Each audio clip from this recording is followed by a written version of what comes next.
Welcome to Disney's Magic of Storytelling podcast, brought to you by WakeMed Children's, because inside every child is a story waiting to be told. Our storyteller is ABC 11's Dawn Schwenneker. Monsters, Inc., the scariest day ever. James P. Sully Sullivan and his best friend Mike Wazowski were on a scare duty at Monsters, Inc. Sully stepped through a door and looked around. There was no one there. Mike, Sully said, poking his head back through the door. This room's empty. What are you talking about, Mike said, shoving past Sully into the room. This kid's always asleep by now. Sully shrugged. I guess we should go back to Monstropolis. I've got lots of other kids to scare tonight. But as Sully turned toward the door, his tail knocked it shut. Meanwhile, on the scare floor, George Sanderson and his right-hand man, Charlie, were working the same neighborhood as Mike and Sully. They saw an activated door, but no one appeared to be manning it. Charlie said when he saw the unmanned door. Looks like Mike and Sully accidentally left this one on. We better turn it off, George said. It isn't safe to leave a door to the human world open. Back in the human world, Sully reopened the closet door. But when he did, all he saw was the inside of a closet. The door back to the scare floor isn't working, said Sully.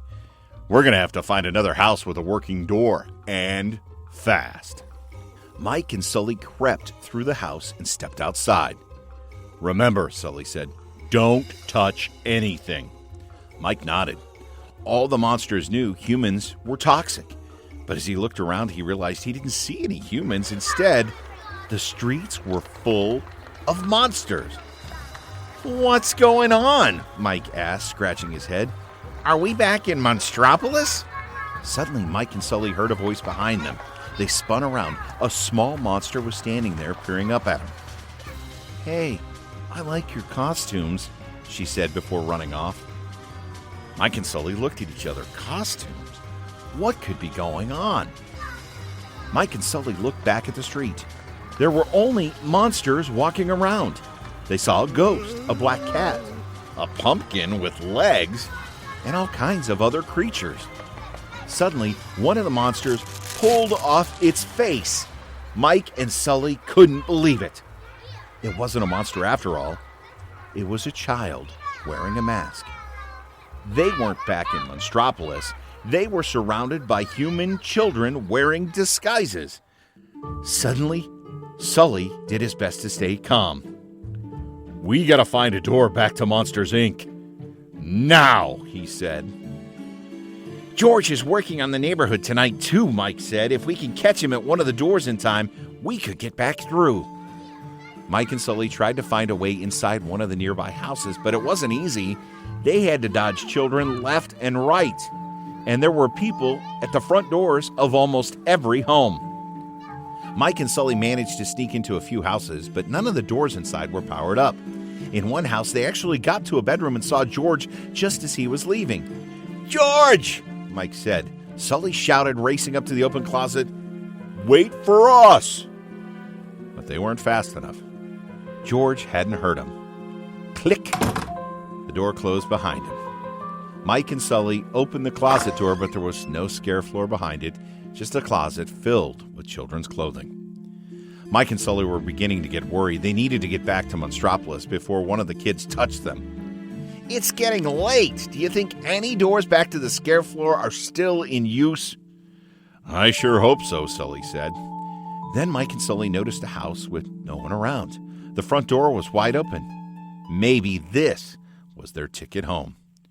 Come on, let's go, Sully said.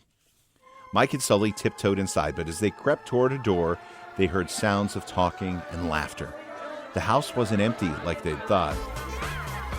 Oh, no, Sully said when he realized what was going on. We're in the middle of a party, Mike exclaimed. Whoa, someone said behind Mike and Sully. The two spun around. A boy just stood there staring at him. Cool Halloween costumes. Mike and Sully slowly began to back away. Mike, said Sully, it's Halloween. Oops, said Mike. I guess I missed that memo. "Hey," the boy called to his friends, "come check out these cool monster costumes." Mike and Sully shrank backward as a group of children approached them. "Your costumes look so real," a little girl said. "Can I touch your fur?" And she reached her hand towards Sully. Mike shrieked. "No!" Sully roared. Sully had forgotten how big and frightening he was. The kids screamed at the top of their lungs, and they all ran away. Mike and Sully were most terrified of all. "Let's get out of here," Mike shouted. He and Sully turned and ran. Mike pulled Sully into the closet bedroom and slammed the door behind him. "Please, please, please let this door work," Mike said. "What are the chances George is using this door?" asked Sully. "Slim," said Mike, "but we gotta try." Mike and Sully crossed their fingers. They opened the closet door and it worked.